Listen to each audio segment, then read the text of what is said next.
Hello. Okay, today I'm going to talk about breathing. Maybe it's something you've heard of. It's an ancient technique. In fact, it's so old it predates the human race. This presentation is probably of use to anyone who does breathe, and if you don't breathe, stick around anyway and you'll see what you're missing out on. Okay, so what I intend to talk about over the next 45 minutes or hour is what is breathing, how that works, what the purpose of it is, and then taking that one step further and how can we use that to our own advantage. I talk about some ancient and modern techniques to do that, and there's a few resources to share as well. Basically, the presentation has two broad sections. So the first section is mostly theoretical,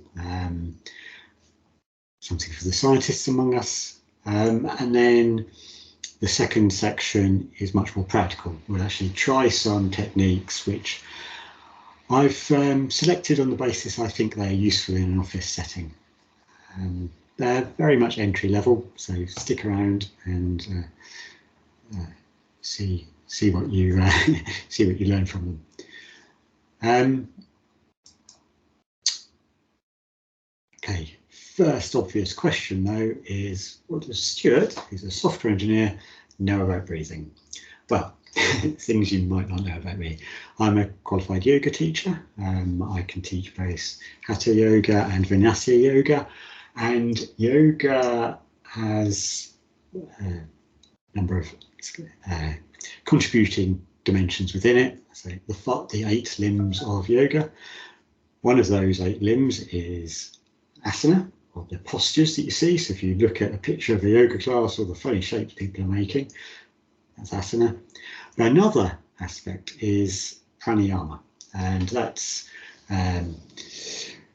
it's a Sanskrit word which basically means breath restraint or breath control. And the idea is the asana and the pranayama together are helping you build to a point where you're able to meditate effectively. Now, in modern yoga, as you see in a gym or a studio in the city, it's much more focused on the physical aspects, the asana, and there'll be some light touch pranayama and very little of anything else. But as a yoga teacher, we learn about the wider body of yoga. I'm also a software engineer, and what that means is I understand what it's like to work in a job where I sit at a desk for 8 or 9 or 10 hours a day. My hips are locked in position. I'm usually slouching over a keyboard. I'm staring at something that's like 50, 60 centimeters away, and not very much mobility in my day, not much moving about outside. And there are consequences of that, and some of those consequences are, say, exhibited, or most obvious when you look at the breathing and how that changes as a result of that very sedentary way of living. A little quote there: trick to life is to just keep breathing. But what is breathing? There's a dictionary definition of breathing. Basically is the process by which I bring air into my body and then I expel air out of my body. And when I'm taking it into my body, the idea is I'm going to absorb oxygen from that, and when I expel it, I'm expelling excess carbon dioxide as well. And that process is breathing. Now, obviously, breathing is not something that's been invented recently. It's a very ancient technique. The point is mentioned quite deeply in a lot of ancient texts. The one I suspect that most of us are familiar with is the Bible, and there's a quote from very early on in it, God breathed into man the breath of life, and he became a living soul. So, right from the most fundamental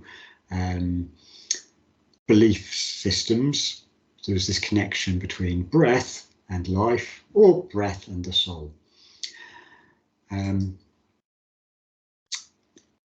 So historically, we're interested in it quite clearly. Are we still interested in it today? Well, I looked at Google Books, and you can analyse how, over time, certain phrases or words are used in published texts. And as you can see, from around 1980 or so, the use of the word breath in text has increased massively. So similarly for breathing and breathe. Why is that? Well, I think it's a sign that in recent years, topics such as breath work has become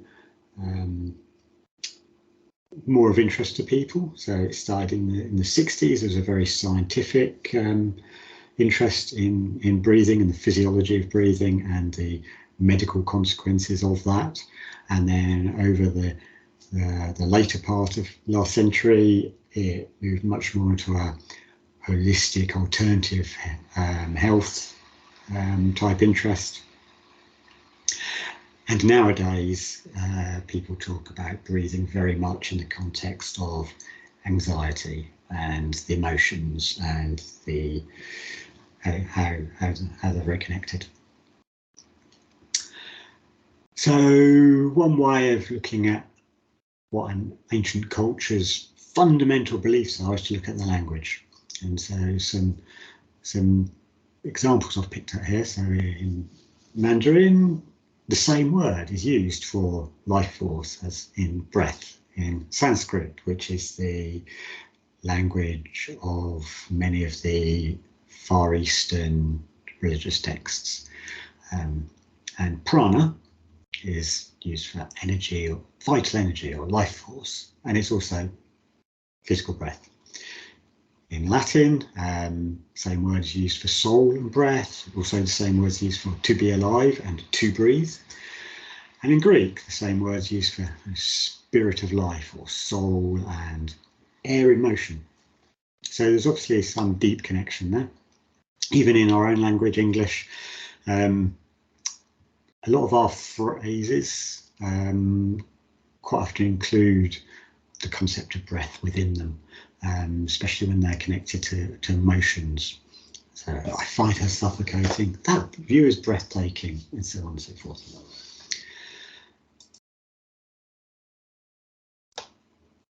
Oxygen is the obvious reason why we breathe. We need oxygen.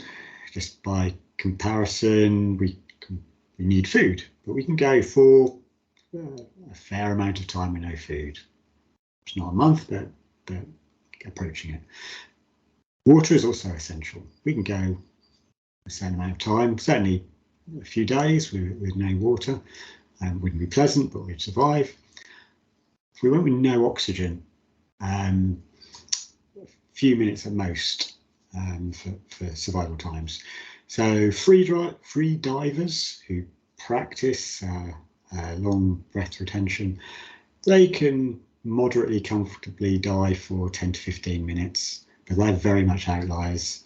The world record actually is a quite staggering 24 minutes and 37 seconds for a single breath. So oxygen is important. The reason it's important is because every one of our cells requires it to generate the energy it needs. So it takes oxygen in for cellular respiration, and a byproduct or waste product of that is carbon dioxide, which is then expelled, and without breathing, neither of those two would happen. Now, some interesting facts. If we took your lungs and we laid them out flat, they'd cover about 70 square meters, which is roughly the same as a tennis court.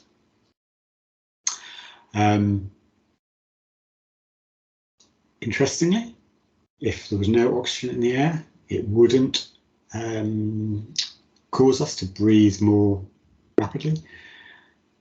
if there's more carbon dioxide in the air, then we would breathe more rapidly, and we can trigger hyperventilation through increasing CO2 levels. And it's the CO2 your body's detecting that tells it when to inhale and exhale. Most or a lot of the oxygen, even at rest, is used by your brain. Just the general functions of keeping the rest of your body coordinated and thought processes. But breathing itself, so forgetting the oxygen for a second, the mechanical action of breathing is also important. For certain reasons that you might be able to work out as we go through the talk, breathing more slowly, taking longer, slower breaths, can actually reduce your appetite. So coupled with meditation or mindfulness techniques such as visualization and guided imagery can actually be effective for reducing food cravings, and that's the basis of some diet plans. But that's a weird observation. Thing is, we don't need to know why that's true. We can demonstrate it and measure it, and therefore we can use it. And so this effect and some perhaps other also unexpected effects will be explored over the next few slides.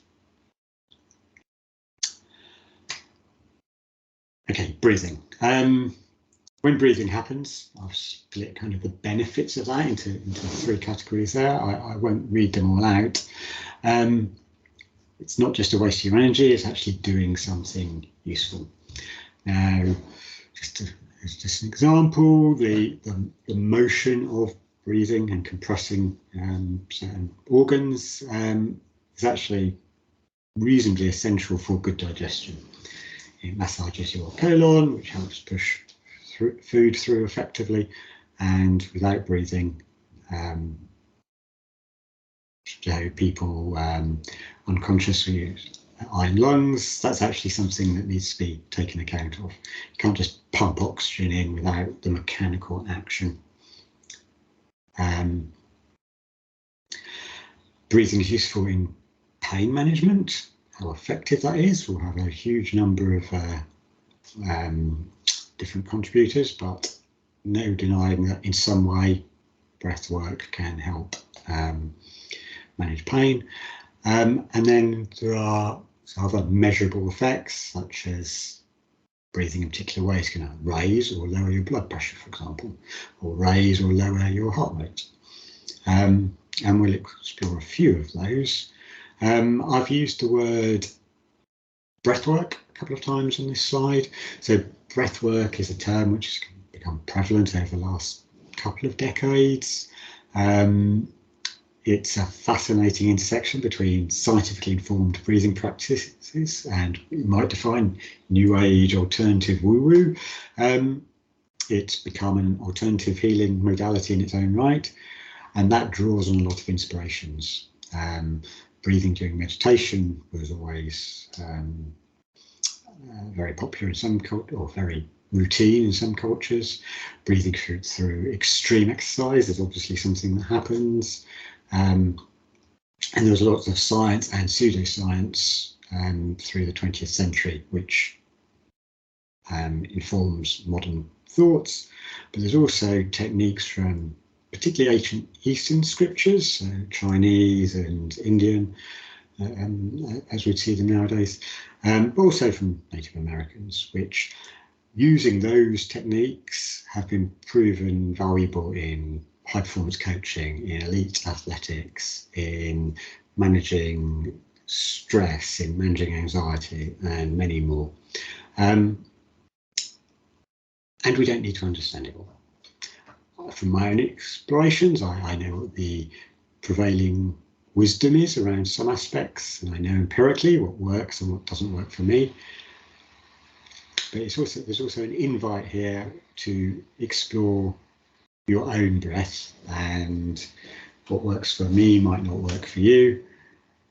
What doesn't work for me might work for you. Okay, quote.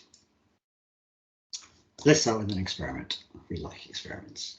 So can I ask you to either lower your eyes or even close them, place one hand on your belly, another hand on your chest, and I'm going to take basically just a deep normal breath. So inhale, exhale. Now, what did your hands do during that process? The punchline here will be that a large number of you did it wrong. Breathing is something we can all do. In fact, we're so good at it, we can do it in our sleep, and it's quite hard to stop breathing. If you're a software engineer like me, if you're middle-aged, you have a very sedentary work setup, there's a very slim chance you breathe correctly. So the older you are, the more likely this is. But the basic concept is simple. You expand the capacity of your lungs, air rushes in, fills that space, and after a short time, you compress your lung cavities and the air is squeezed out. That's one breath. How can you possibly do that wrong? Well, there's a couple of different ways to expand the capacity of your lungs. You can manipulate your ribcage, lifting it up, expanding it outwards, or you can flex your diaphragm. The diaphragm is a very important muscle just to the base of your ribcage. It goes basically up and down. And so the two mechanisms there together, ribcage movement and diaphragm movement, increase and decrease the volume of your lungs. When you raise your ribcage, you increase the volume, lower them, reduce the volume. When you pull your diaphragm down, you increase the volume, suck it up, and you reduce the volume. When you were breathing then, what probably happened was actually your diaphragm lifted when you breathed in and then lowered again when you breathed out. You could feel that with your hand on your tummy. As you breathed out, your tummy relaxed, your hands move forward. When you were breathing in, your tummy kind of sucked itself in naturally, slightly, so your hand moved in closer to your spine. Should be the other way around. The reason for that happening is basically the increasing, because you slouch all day, you stop using your diaphragm very much because it's very compressed. You rely on lifting your ribcage for breathing. When you're thinking about it and you take a big breath, you big breath into your ribcage and it sucked up your lazy diaphragm, preventing the volume of your lungs to increase as much as they otherwise would. Now, there's other giveaways to poor breathing patterns. Anterior pelvic tilt, so basically your hips tilt incorrectly. Lower rib cage can be flared out, so it's not controlled. It just it naturally adopts an unnatural posture in your ribs. Your thoracic spine can become quite flat rather than having the natural curves in it, and that restricts posterior rib cage expansion. So although we think about the ribs as expanding outwards at the front, they should actually expand in all directions, three-dimensional. Chronic belly breathing, so that's where your chest is very rigid and almost frozen, and all of your breathing is through your tummy. And you get chronic tension in your neck due to poor diaphragmatic function, because the kind of what we call the accessory inhalation musculature. So that's what's normally small muscles that just aid in the inhalation mechanism actually come on to take on a lot of the effort, and that strains it, puts your neck under additional stress. So how should we breathe? First, use your diaphragm. Suck your diaphragm up to exhale, down to inhale.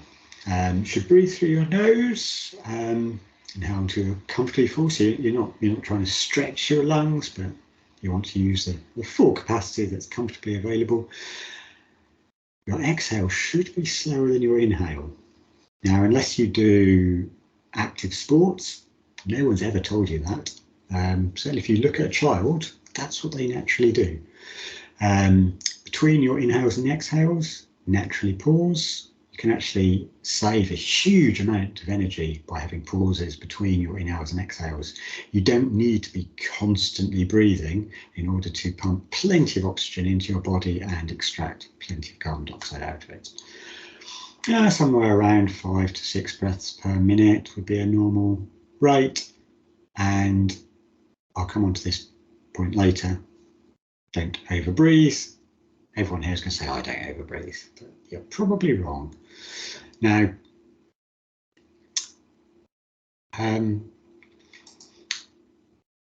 so which is it? I said right at the start that you didn't even need to think about breathing for it to happen.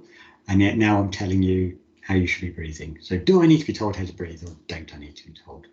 Well, that's interesting. So breathing is, we call an autonomous function of the body. So it's one of the functions which keeps you alive. And for a long time, it's thought to be the only autonomous function that you can consciously control. So you could choose, or at least for a while, to stop breathing. You can choose to breathe more. You can choose to breathe differently. When you're asleep and you're not consciously thinking about it, you'll still breathe. Now,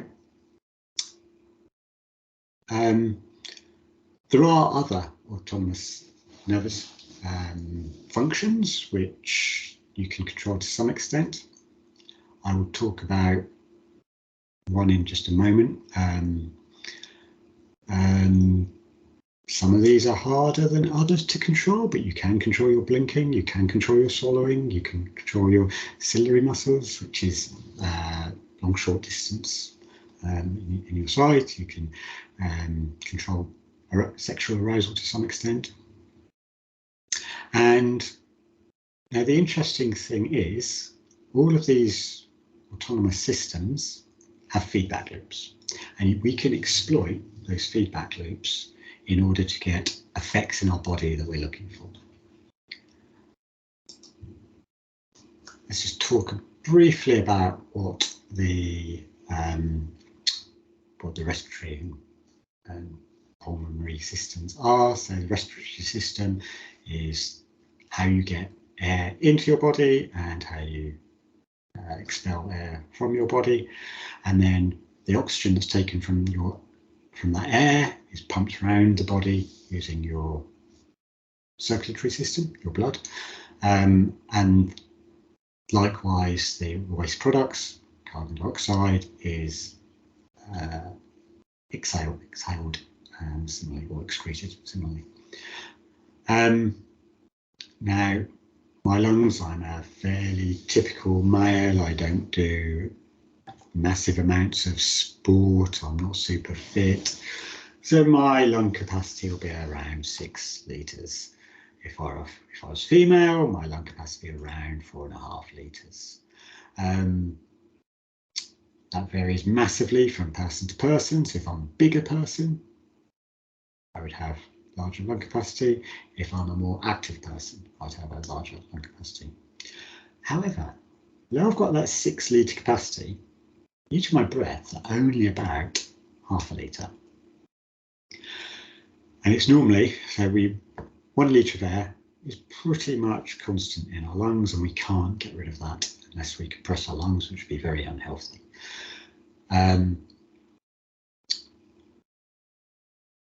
We don't tend to exhale to that point, so there's a certain volume of our lungs which we could exhale, but we retain, and then there's 50, or so 500 mil, which we do kind of cycle through, and then we can also expand our lungs further to absorb more should we need it, and we do that when we're playing sport, for example.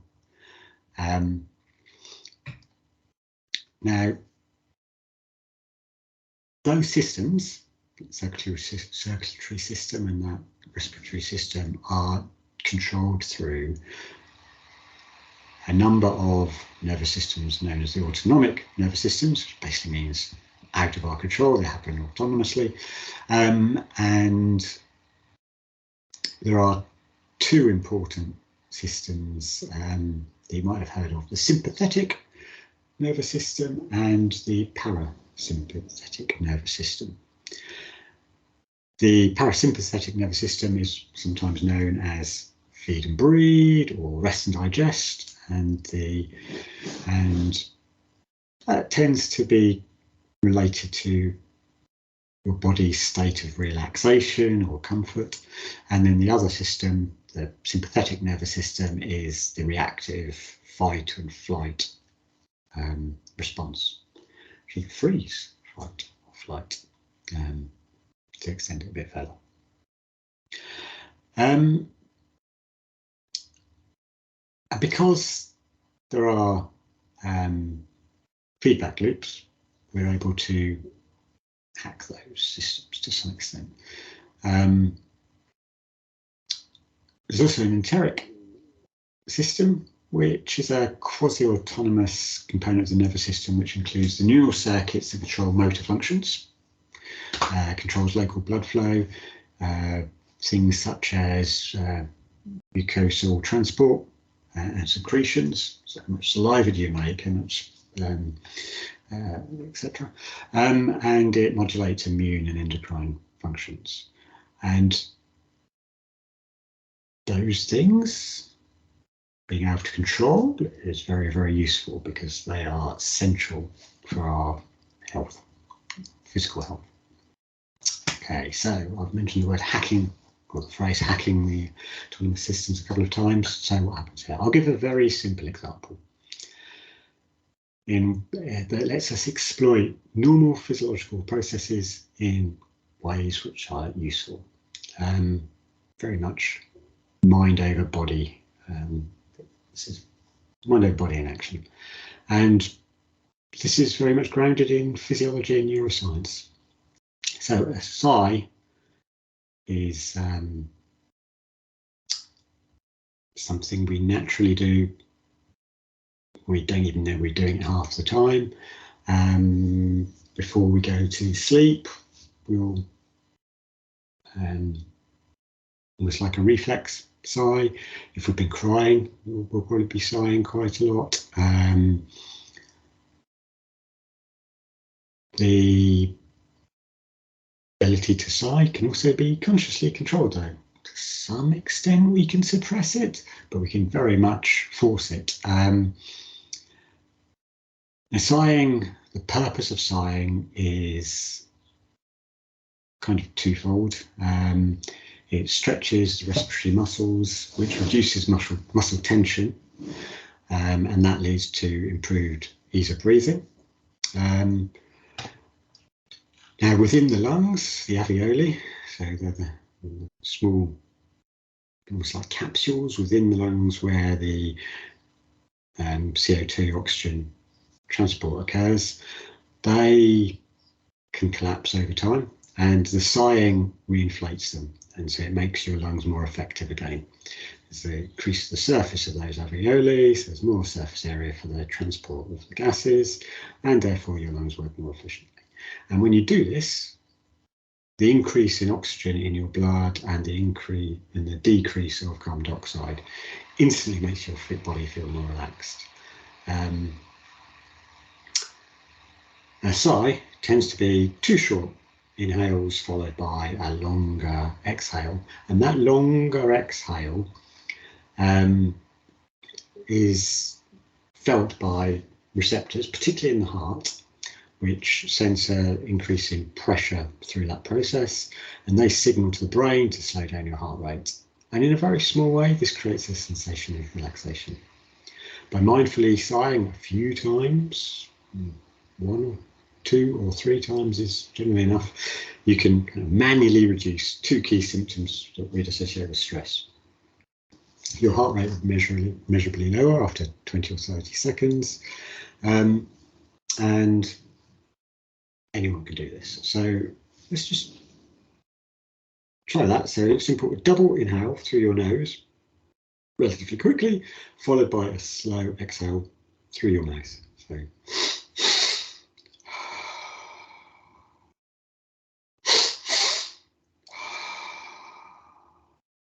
Now, I didn't have a heart rate monitor. At the moment, nothing will have changed very much. But as I come to the end of my sentence now, my heart rate will have dipped slightly. My sense of relaxation should be increased. Frankly, I'm giving a talk, so I didn't notice any difference. Also, my lungs feel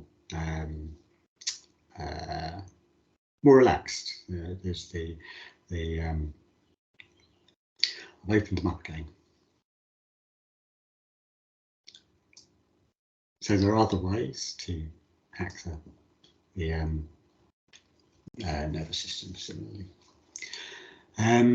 One part of our physiology is quite useful is we've got a really large nerve, the vagus nerve, and it travels down the back of our throat basically, and through that we can, well, that nerve is crucial for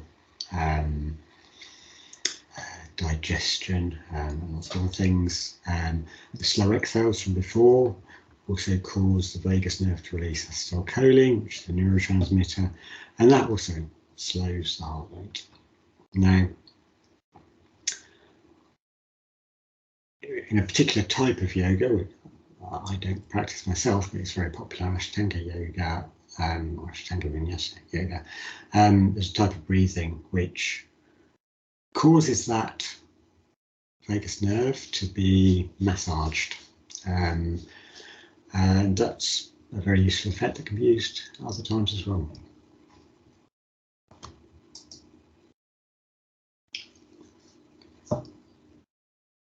Okay, now the nose, structures of the nose. You have erectile tissue in your nose. Yeah, the same sort of erectile tissue. And that controls airflow in your nose quite extensively. But it also does something else. What it also does is you can excrete through it nitrous oxide. And doing so has a huge number of benefits, which I won't go into great detail on just now, but 4 of them are written there. It lowers blood pressure, which in turn lowers risk of cardiac problems and lowers the risk of strokes. Nitrous oxide is known to improve learning capacity, concentration and memory. It has an anti-inflammatory action, and it also triggers other organs in the body to release antioxidants, which is very useful for an anti-aging perspective.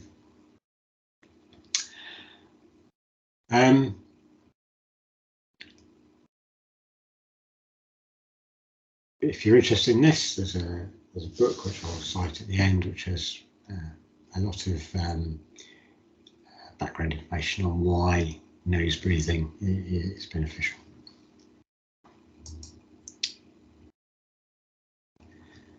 Okay, most people think they breathe the right amount.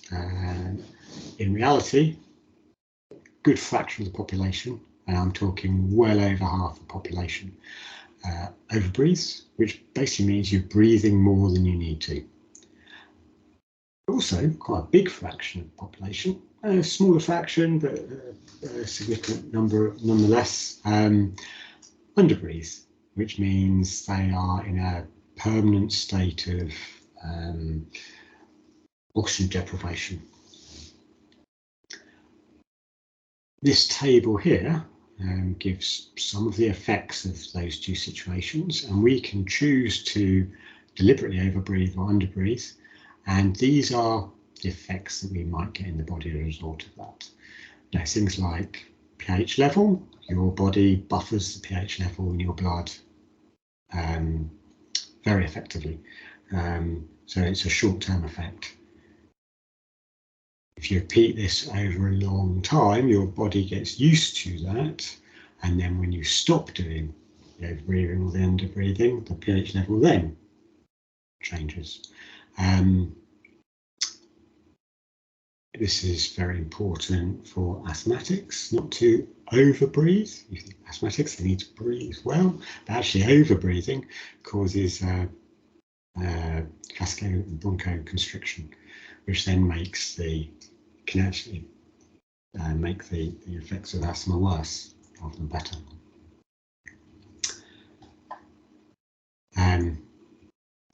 None of these is on its own good or bad, but they are useful to know that you can control them to some extent. Now, the physical effects of exercises are varied, and some of them you can measure.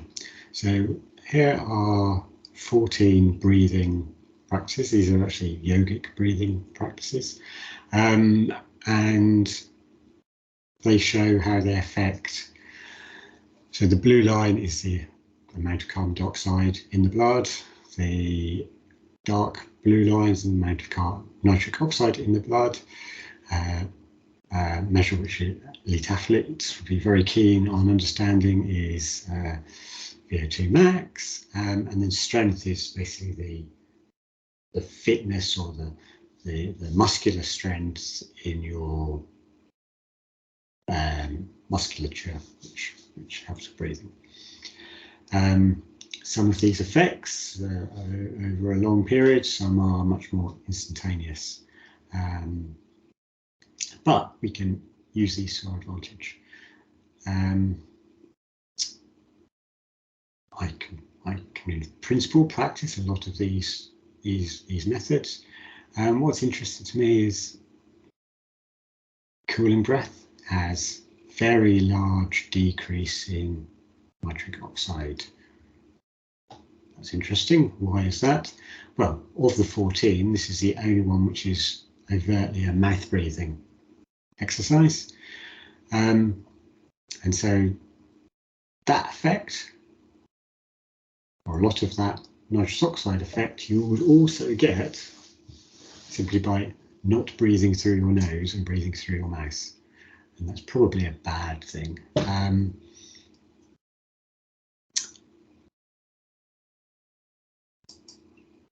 Okay, breathing also affects posture. So it's no surprise that because of our very sedentary, immobile lifestyle, we end up with slouched shapes which compress and restrict some muscles and overstretch other muscles. That affects the shape of our body, including our lungs, including our necks. And so poor breathing can lead to bad posture.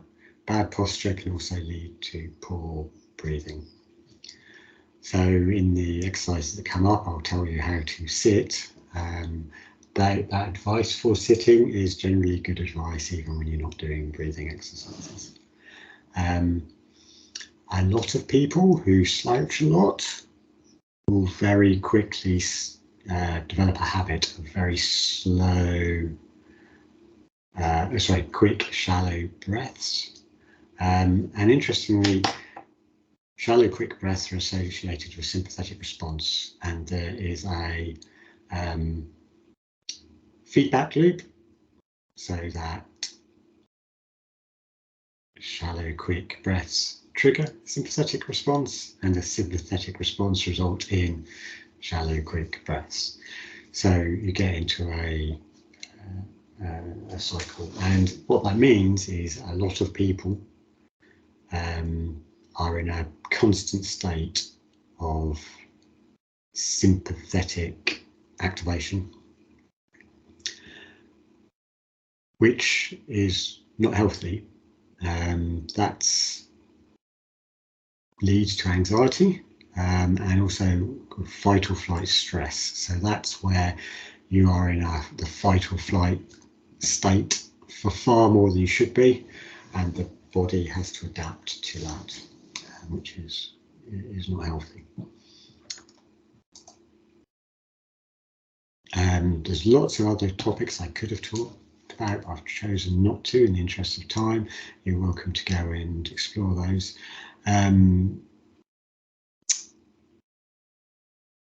If you take a yoga breathing course, they would talk about a lot of these a lot of these things. Okay, so what techniques exist out there? So I've given you some background and some theory, but how is this actually used?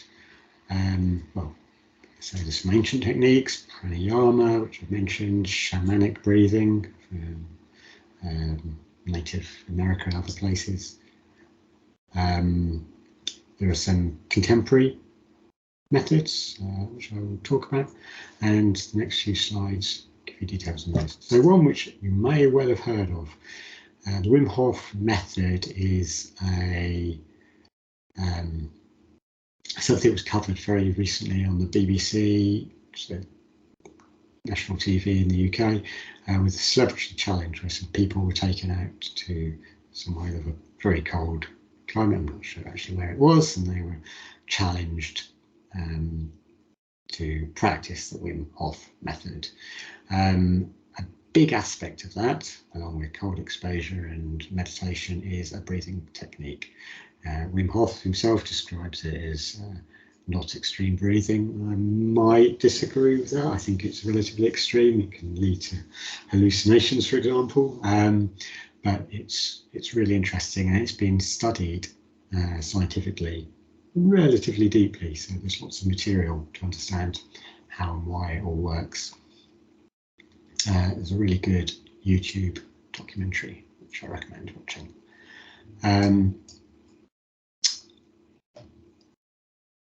Perhaps less niche, the Lemaze method is a set of techniques used in natural childbirth, and one of those techniques is called Lemaze breathing.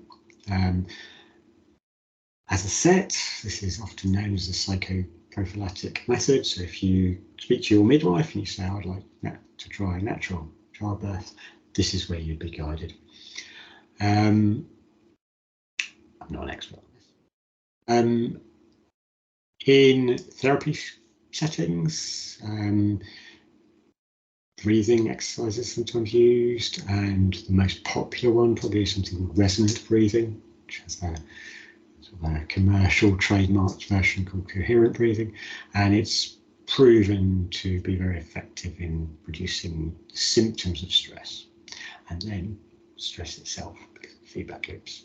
To describe it briefly, it's a slow, relaxed, diaphragmatic breathing at exactly 5.5 breaths per minute.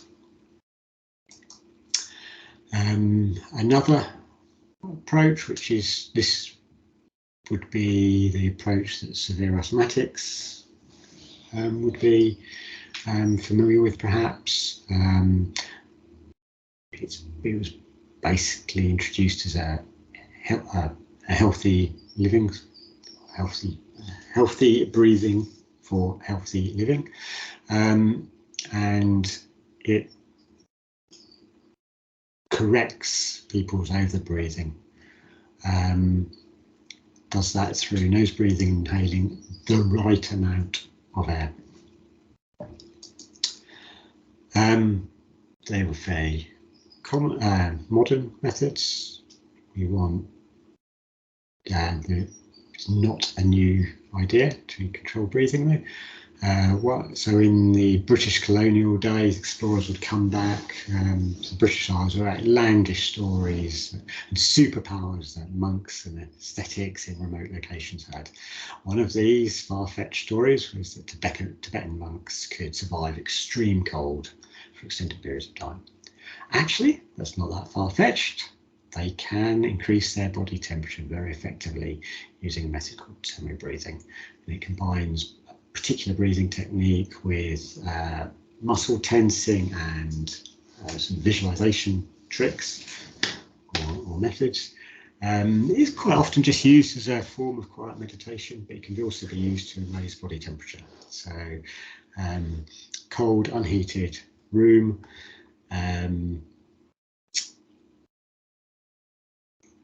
0 degrees or below, a monk could comfortably sit in that with, in their loincloth, sweating away.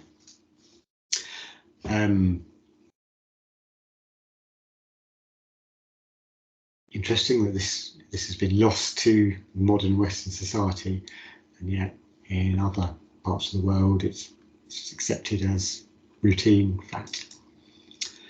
The one which I'm perhaps familiar with are the pranayama techniques, which are an aspect of yoga. Pranayama itself is a word which means breath restraint or breath control. I won't go into the details now, but there's a variety of techniques, and those techniques each have some effects that you might be looking for.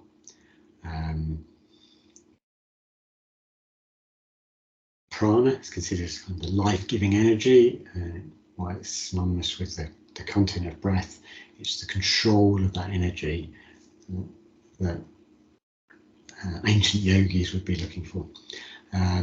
There are, depending on your school of yoga, 6 or 8 or 9 or 80 something different pranayama techniques which are typically taught in tantric yoga. I'm not familiar with, there are 120 documented techniques. And the techniques I talk about later are all derived or match up with these pranayama methods. So let's try some. So here's a set of useful techniques for what I consider everyday office situations. To be really effective, you do have to practice these techniques. We'll try them now briefly, but you want to practice them, and over time they'll become more effective. The purported effects, I'd like to assure you, are there, but they might not be on your first attempt. And we'll really only be spending a little bit of time with each now. But normally they don't need to be practiced for very long. So most of these techniques, 3 minutes is more than enough. Longer periods would be required if you're saying meditating and breath work was just associated with that meditation, but for the purpose of getting the benefit from the breath work, 3 minutes is, as a general rule, enough. This set of techniques, if you're familiar with yoga, this one is Samavitri, this is Kapalabhati, you've got Viloma Pranayama 2, this one is Anuloma Viloma. We've got, it's very similar to Vishamavitri, difference being there isn't a hold on the exhale.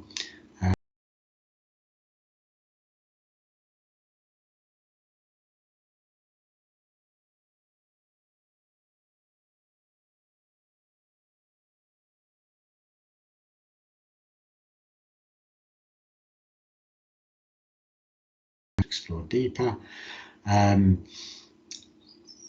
You've been sitting here for long enough that unless you're eating during this presentation, you'll be fine. An empty stomach is recommended.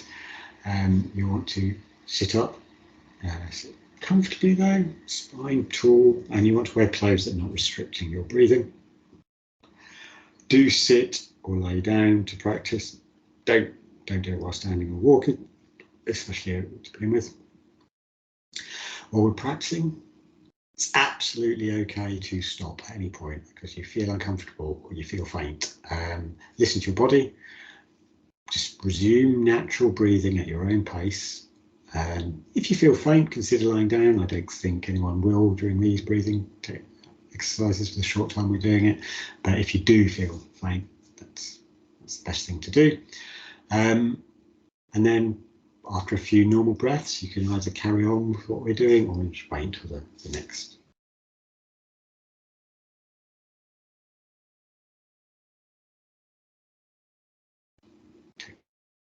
Please don't practice any of the forceful techniques we're about to do. They are, I don't want to use the word dangerous, but they can be harmful in that case. For other things, breathing tends to not be harmful, but you may very well want to seek professional medical advice if you have an ulcer, hernias, chronic constipation, heart disease, high blood pressure, low blood pressure, or you're pregnant. Having said that, the next breathing technique is absolutely fine for everyone and anyone. When we're doing this, don't force your breath beyond your comfort zone anytime. turn to your natural breathing, don't push it. It's important that within these techniques you feel in control. So if you feel you're out of control of your breath, stop and restart. It's more important to feel in control than to keep doing it.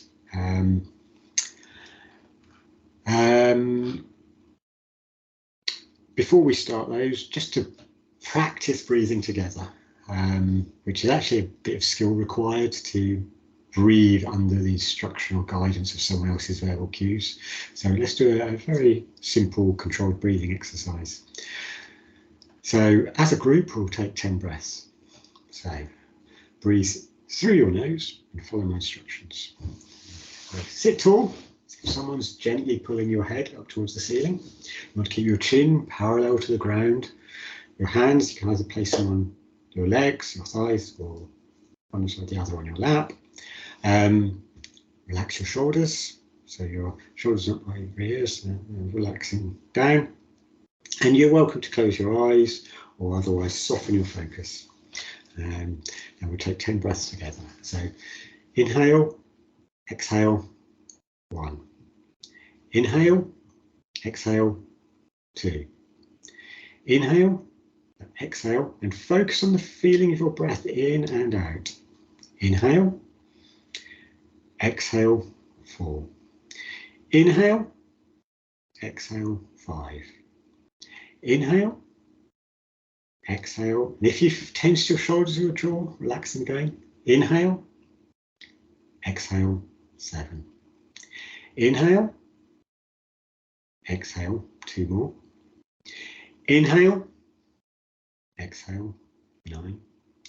Inhale, exhale, 10. Now, if your eyes were closed, blink them open again and resume your natural breathing pattern.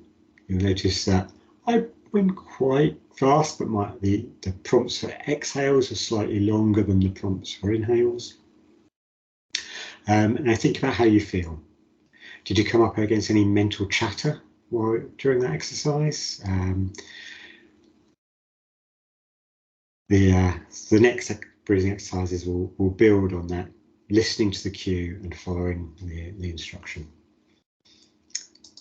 Okay, the first one, which is good for everyone, it's Navy SEALs use this, Tibetan monks use this, astronauts get taught this. So if it's good for them, it must be good for us. And what it does is it instantaneously reduces feelings of anxiety. And that's quite a useful thing to do. So if you are nervous because you're about to give a presentation, for example, this can calm you down and refocus you really for what it is you need to do. Okay, so you breathe in through your nose while counting slowly to 4. I'll do the counting for you. You feel the air, fill your lungs until they're comfortably full. Hold your breath for a count of 4. Then exhale through your mouth, again for a count of 4. And you want to empty your lungs fully.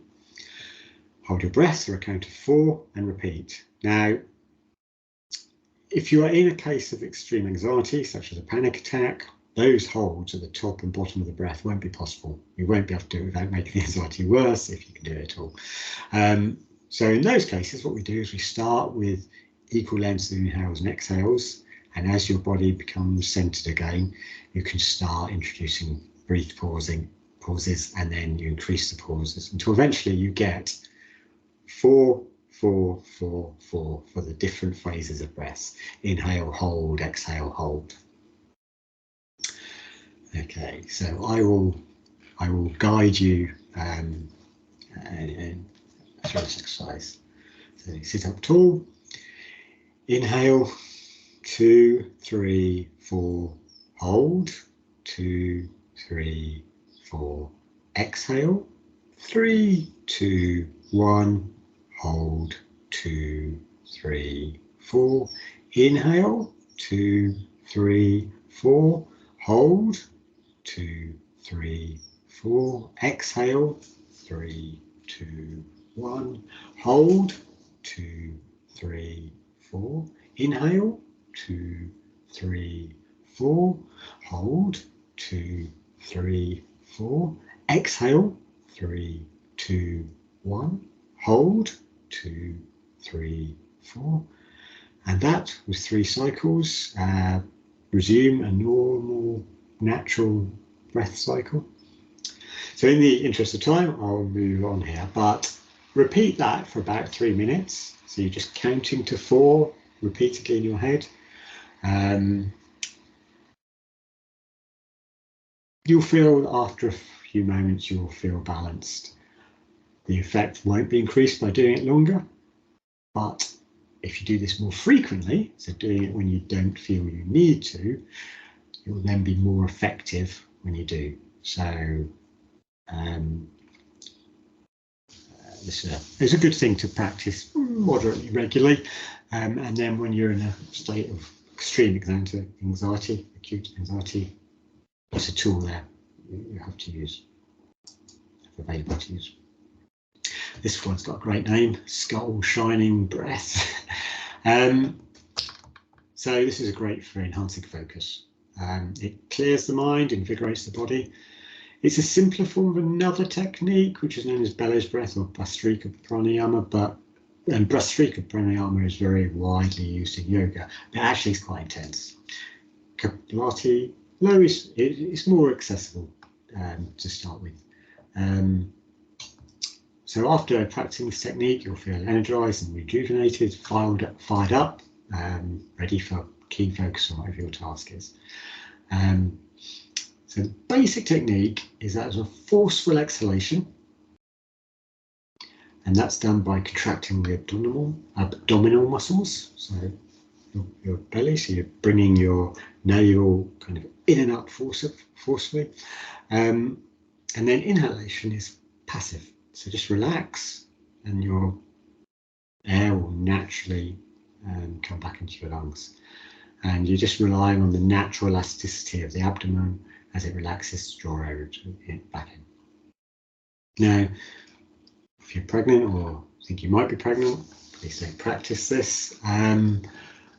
Otherwise, it should be fine. So, just to describe the process, and I'll demonstrate this, and then we can practice it together.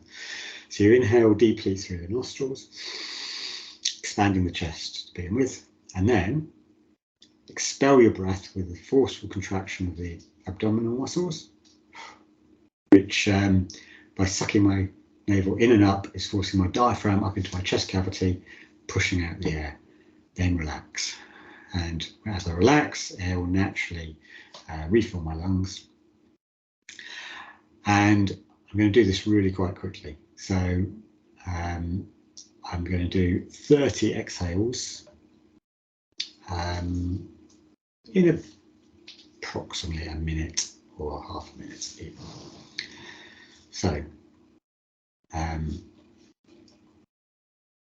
what we normally do is we do it for about 30 exhales, then we take 2 to 3 deep full breaths at a natural pace, and then we'd repeat it again. And after 2 to 3 rounds, we would then move on with our task or activity for the day.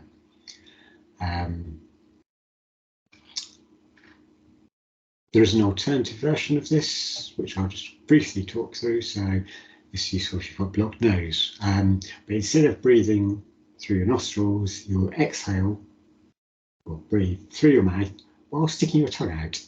Now, my daughters call this panting dog breathing. So the big disadvantage of that version is you look and sound like a panting dog, which is quite ridiculous. Your boss will worry about your sanity, and that can lead to embarrassing conversations. So do that one at home instead. Anyway, okay, so expand or suck your air in, full breath in, and then I'm going to rapidly exhale, passively inhale.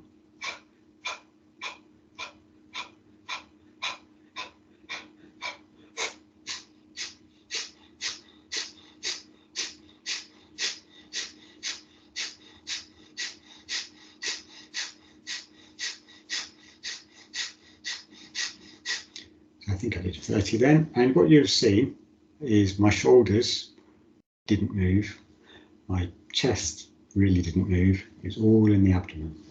So, yes, with me, try and keep pace with me, but if you can't, don't worry about it. Just go at your fastest pace you feel controlled. Breathe in and exhale.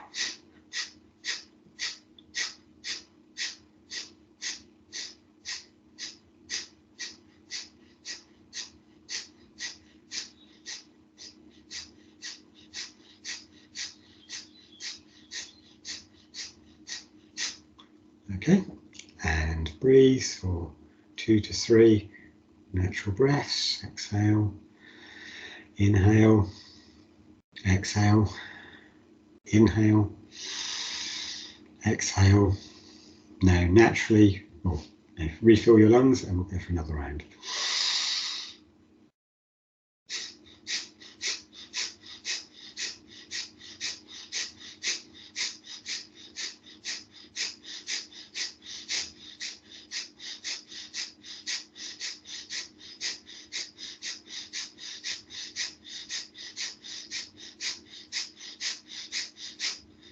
And relax and resume your natural breathing, 2 to 3 breaths. Okay, now what was happening in your head? Did anyone feel, hypothetical question, did anyone feel faint? Did anyone feel they struggled with the control of the exhales? Did anyone feel anxious as a result of the unnatural form of breathing? Now you've done it. How do you feel? Do you feel fired up? Do you feel alert?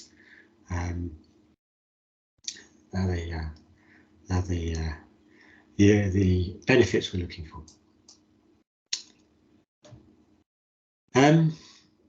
Okay.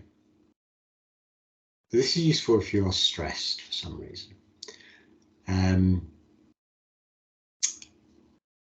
pranayama, there's a bunch of techniques.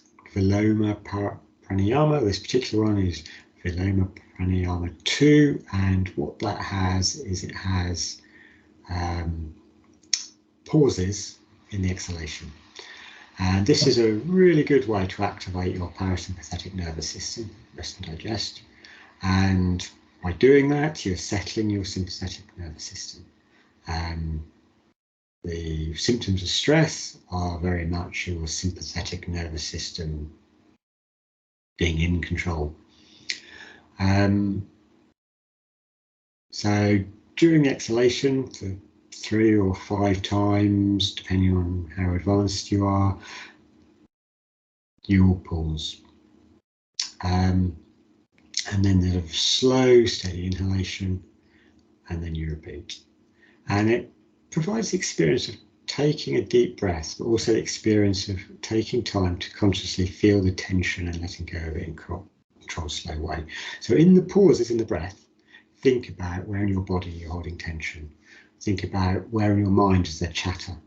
And you're slowing both, you're releasing the tension during the active parts of the exhale. So try and feel the tension melting out of your muscles that you've identified in the pauses. And in concentrating about that, you'll find that the chatter in your mind will get reduced because you're too busy concentrating about your breathing. And so in the inhales, be mindful of how your body and mind are responding. That will tell you whether you've practiced this enough yet or you need to carry on. And what we'd normally do is we'd repeat this 4 or 5 times, 2 to 3 minutes. And as you go through, you'll find that your pace becomes more steady. And because one of the consequences of the stress, it's really hard to hold a regular pace. Okay, so we'll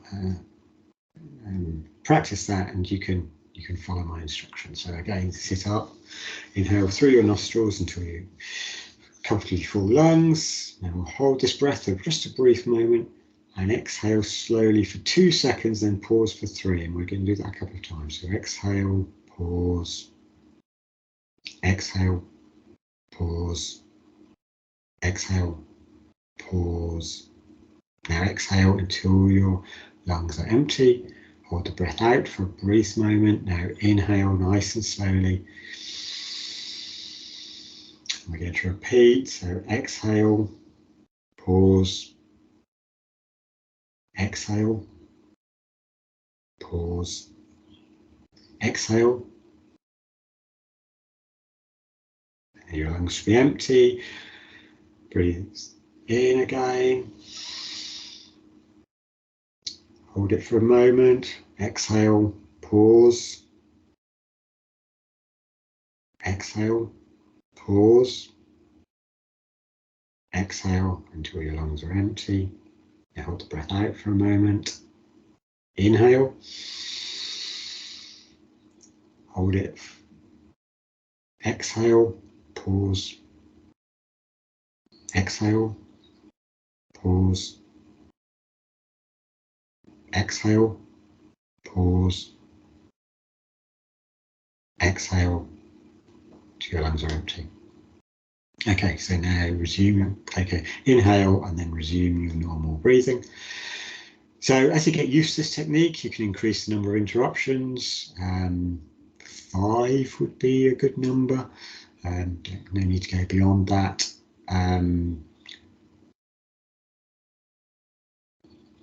And during the practice, try to be mindful of your breath. So over time, with consistent practice, it actually increases your breath capacity, and it will help you better manage mental tensions. During those holds, you're coming up against yourself mentally a lot of the time, and this allows you to practice in a safe way. And then when you are stressed and you're finding it hard to control your thoughts, control your emotions, control your muscle tension, then you can resume this breathing pattern and control will come flooding back to you. This is one of the sort of the classical yoga breathing techniques where you breathe in and out through alternate nostrils.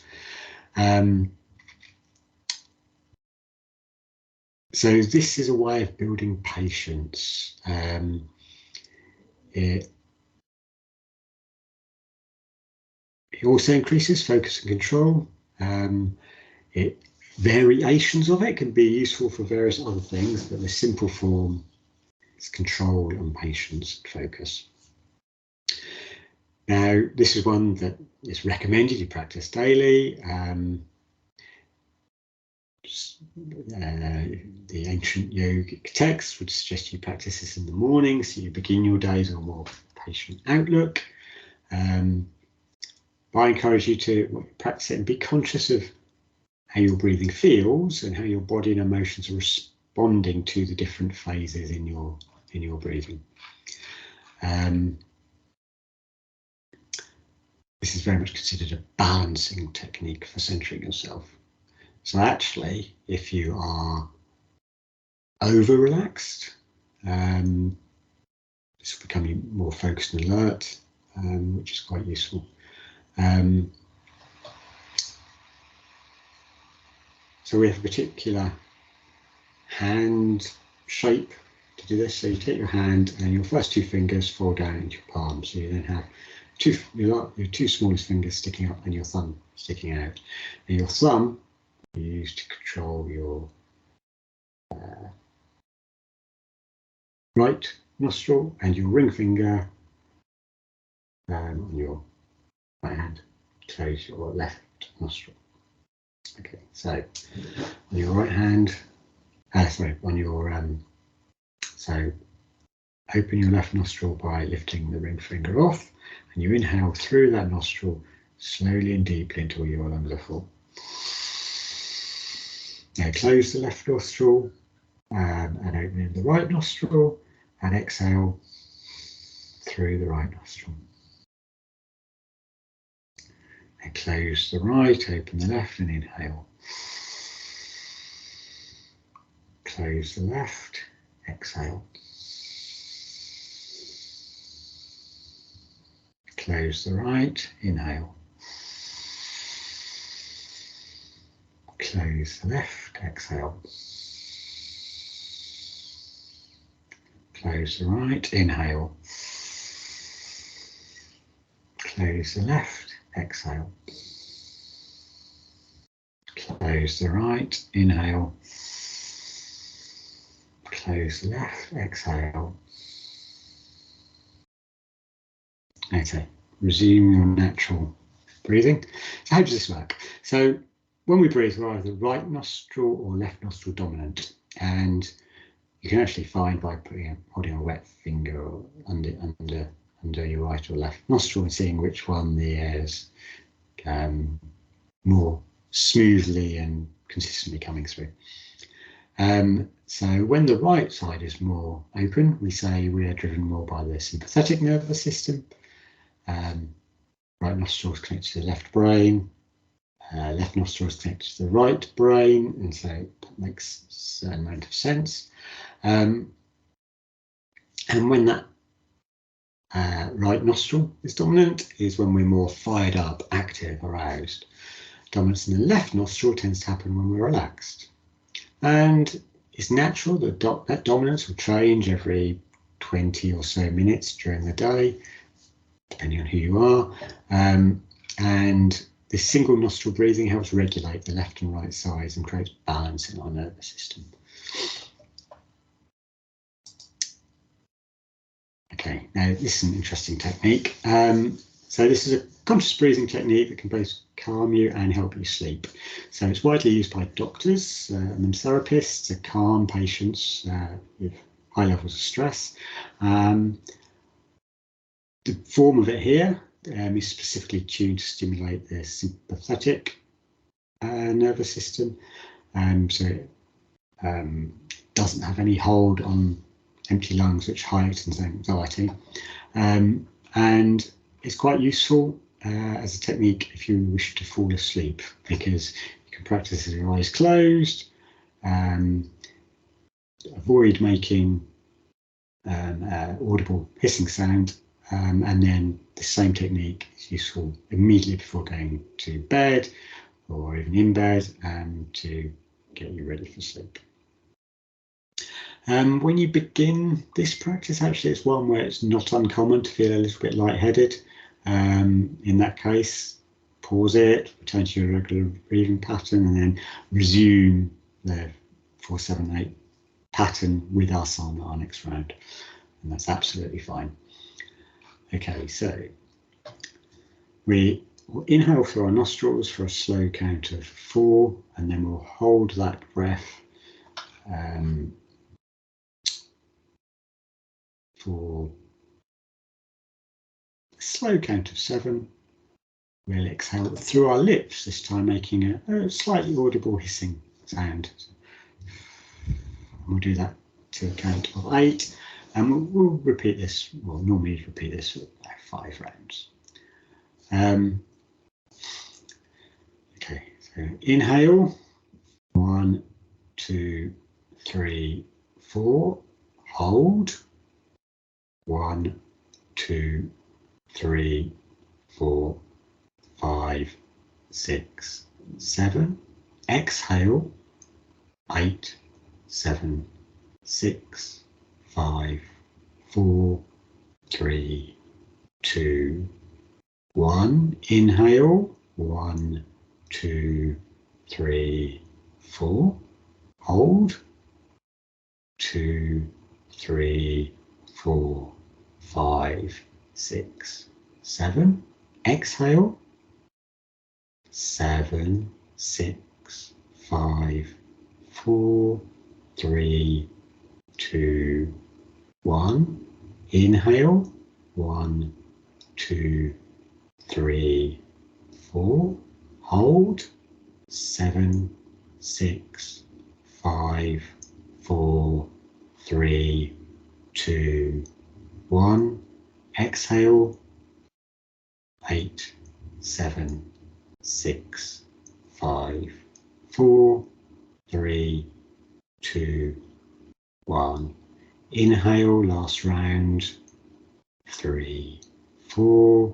Hold, 1, 2, 3, 4, 5, 6, 7.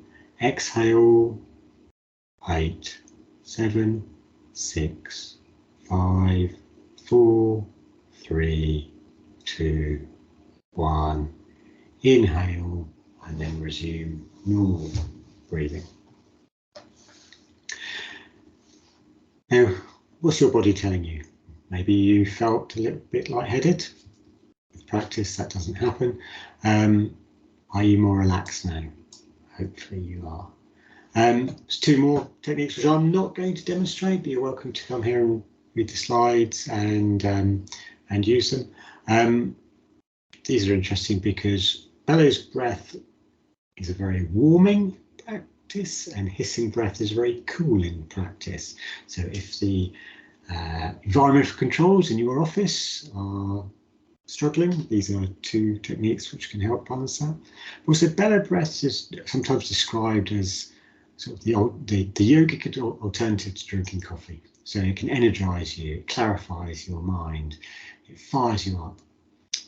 Hissing breath is it has a cooling sensation, and so if you are hot and flustered, so this is one which is recommended if you're suffering from hot flushes for whatever reason, or if you have a fever for some reason, then this is a good technique to use.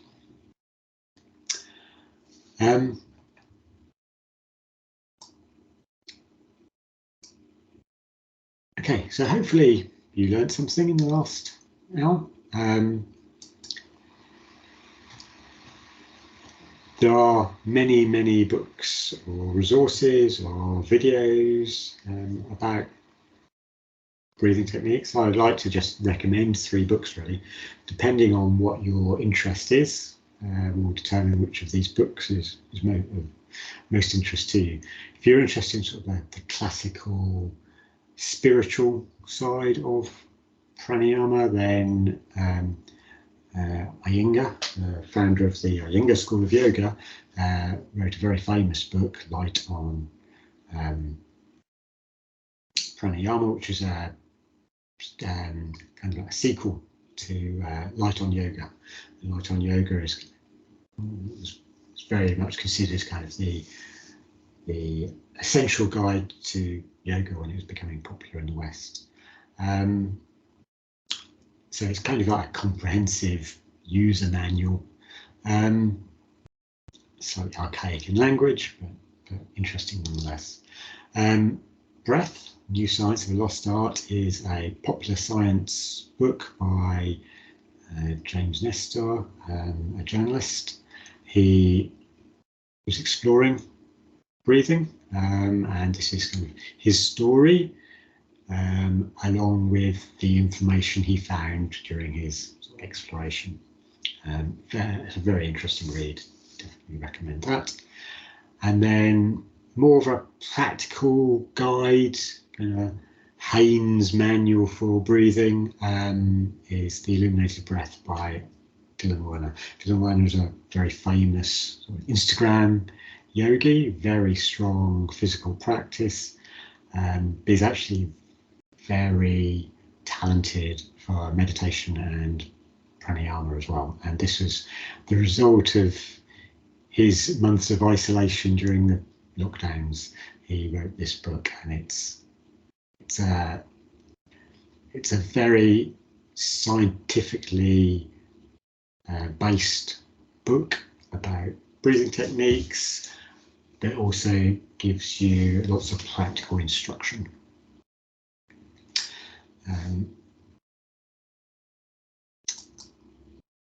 I have a PDF covering the exercises we did today in a little bit more detail that you can follow at home. If you want to find out more, but feel free to ask me. I'm open to answering any questions. The presentation today really did only scratch the surface of the topic. And you can find my non-software engineering stuff over on that site there. Thank you for your time, everybody, and feel free to send me any questions.